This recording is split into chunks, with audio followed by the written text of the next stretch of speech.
I thought you were just doing it at Paul's legs. No.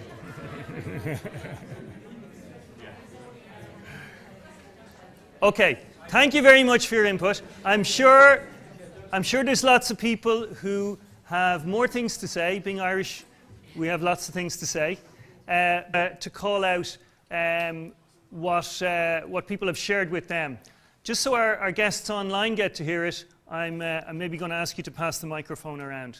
Okay? So what I'll ask our other students to do is, if you hear somebody calling out a principle or a good practice that somebody has liked, maybe you put a tick up beside it. You know, we probably can't quite do the big Facebook thumbs up, but you could put a tick beside it if you hear something called out that reflects something on your page. Okay. So we might go to Duncan first. Okay. So first mention was in reference to the geomarring out in the woods, and it was just to use the pulley system to its full mechanical advantage, maybe because we're all quite able-bodied that we take granted how strong we are, so to add more pulleys into it, that would make it easier for somebody else. And an overall comment for the day was that all the activities we had done were quite inclusive. They were good for mixed abilities. Able-bodied and mixed ability groups could do it. Someone commented about the use of smell being used as a sense in the outdoors. It's so rarely used, but it's just such a powerful evocative sense. That was good too. Someone asked, was there more hashing symbols? So could you add in a bit more complexity to it for different groups? I've only done a little bit of looking into hashing, and there seems that there is more symbols you can add in, but just to have a look online probably. And then someone else mentioned how just the value of the outdoor environment, and particularly the natural environment. In such a small area that they're quite right in that we're close to a road, there was tyres and paths around, but we're still amongst the trees. There was pine cones, there was birds, and just not to underestimate. A small patch of wood like that is a really powerful resource. Okay, so some different things here. Obviously, we did have a great one at the start, but I'm not going to go through it because it was transferred to the Astro side. So we'll go to that later. Someone suggested the props were a great idea with the goggles, and they're going to try it next weekend with their kids just to simulate visual impairments to give them an idea of what it's like. A great one was the add-on learning that you can take from doing an activity, and I think it was specific to being in the woods around multisensory. So whatever your goal is, whether it's string orienteering or a game, there's a lot of add-on learning to be had in terms of being out in nature and smelling the woods and the texture and all the things that go with multisensory. And a great quote there was, sure, look, just being in the woods, everyone loves the woods. Can't disagree with that, I don't think. Be creative when adapting equipment. Absolutely, we spoke about that several times, about just being creative, your own creativity, and don't be afraid to think outside the box. Stay open-minded. With the Stringo, specifically, someone mentioned not everything's about competition. It's progressive. So it doesn't have to be a competition. It doesn't have to be competitive or who's a winner, did I come first? But so long as it's about being progressive, and perhaps someday it might be about competition, if that's what the individual wants. Thanks. They mentioned the string orienteering is a very good activity at all levels, from competition and leisure, so it's right through. It's a very good unsupported activity, and I think the last comment is about the string orienteering as well. Yeah. The guide through the turf was great. I didn't feel the distance or insecurity, so that's obviously a comment on the string orienteering. Am I right? Yeah. On string orienteering as well, that it was maybe perhaps put braille on the markers that they could kind of have a feel for it for the visually impaired. Put on the string, or just have it that it's attached to the kite or whatever it is that's there. Use pictures on the controls. So there's kind of a couple on this one. It could be that they take a picture off and it makes a bigger picture at the end, or it could be, as what Shane said, it had like little teddies sitting somewhere and you have to associate it to where they are around them. So you might see teddy on the beach by a rock, and that's that rock there. So you could use it like that. On the string, so you could use bells. It's not all about having nice slipper boxes that are a little bit expensive, so just throw the bells on it, or even just as basic as rice in a bottle that when they touch off that it makes them sort of a noise. So you don't have to, go expensive. And then perhaps different textures or thickness of the rope. Sometimes that a comment was that the yellow string is a little bit monotonous, just kind of, you know, something too exciting about it. So if you can incorporate a thin rope to a thick rope, or to kind of like a fluffier rope, it might indicate like a downhill or an uphill, or, you know, that kind of way. So if you could kind of just incorporate it that way. So that was that. Right. Here. Thank you.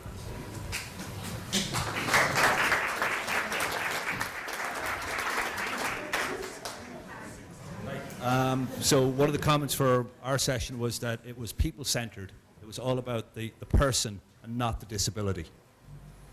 Other one was that inclusive teamwork for both people with disabilities and people without disabilities.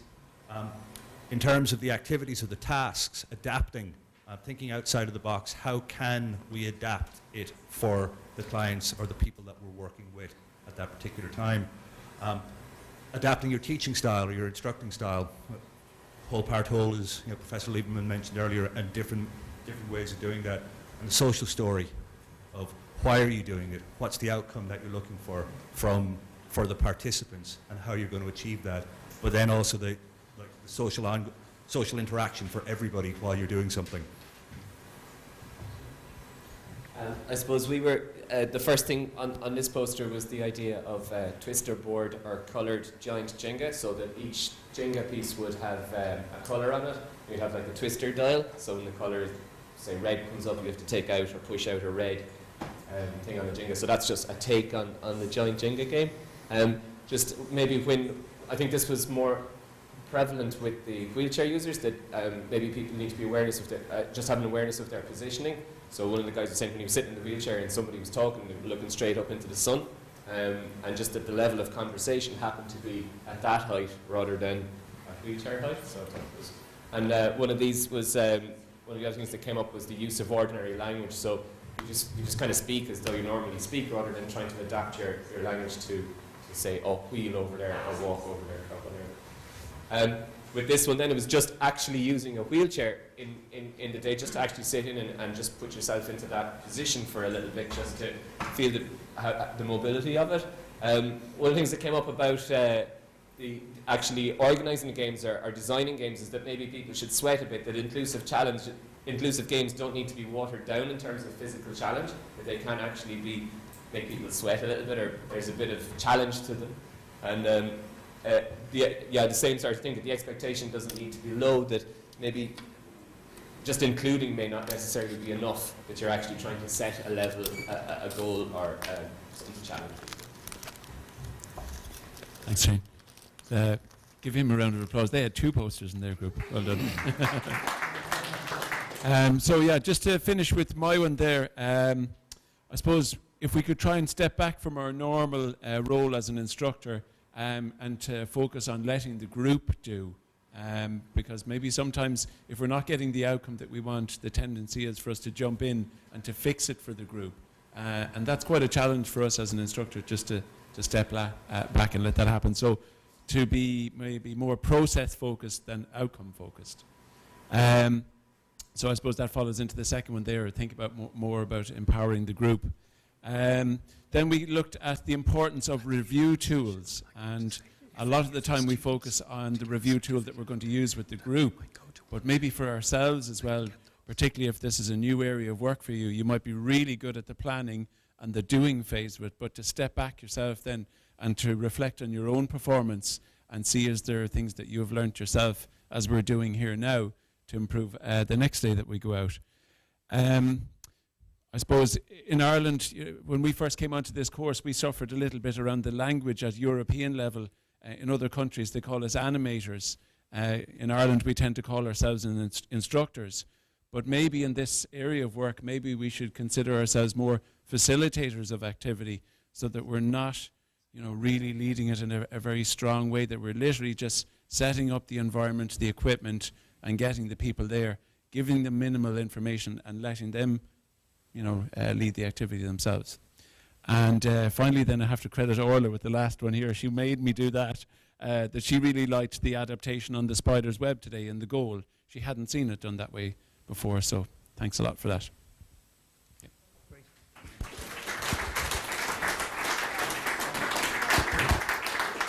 Okay. So thanks very much to everyone here for contributing to that and for capturing it.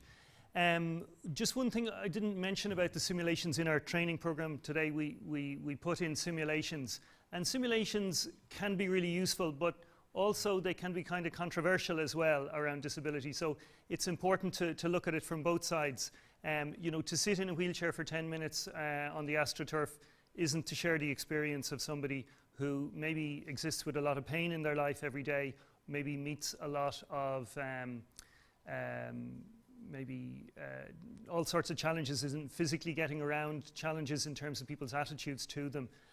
So simulations are maybe to be treated warily. I had hoped actually to have a number of the participants who come to our adapted programs to come and speak about their experiences as well. And certainly if you're doing that in your own communities, I'd highly recommend it to get somebody to speak about what it is like to engage in these activities from their perspective, and to do that in tandem with simulations.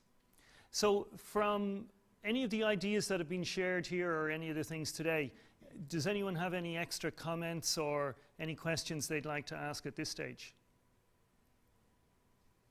There was a nice session as well. Kieran, can I just throw that to you just so our lads online can hear you as well? Hello everybody. Are you there? Just there was another session, I couldn't feel it from the paper there, adapting equipment. There was a canoe and just showing how simple things were. A lot of times people think they have to get hoists, and they talk about funding and, oh, we need to get special chairs and special this and special that. So it was really showing simple adaptations, which I just missed, but I would like to commend you on showing that. And just one other thing that I don't think we covered, but I heard a few comments on it throughout the different sites, just about with people with physical needs and lifting them, and it was like a taboo, or don't lift and don't. And again, it goes back to the person. You know, that individual may be able to do a lot themselves. They may be able to guide people. So it's something as well that I suppose in time we can add in as a formalised session. Thanks very much, Kieran. Does anyone have any other comment they'd like to add? Lauren. This is more just like a comment of something I was thinking about, and I know a lot of you are doing activities where you're promoting people with disabilities to get out into the communities. And what I noticed in our country is that because people with disabilities were in segregated schools for so long, people didn't see them out in the community. So people have very limited expectations of what people with disabilities can do. And the more we keep doing what we're doing and get people out into the community and doing a lot of the outdoor adventure activities that people think they can't do, we're going to change the way people think about them. And I just want to applaud everybody, because we're all making a lot of efforts and energy and putting our time and energy into such a great energy in this group that we're going to change the way people think about people with disabilities and make the world a better place for them. So I just want to thank Tomas and everybody for putting on this conference, because we're making a big difference. So thank you. Great. Thank you very much. Thank you.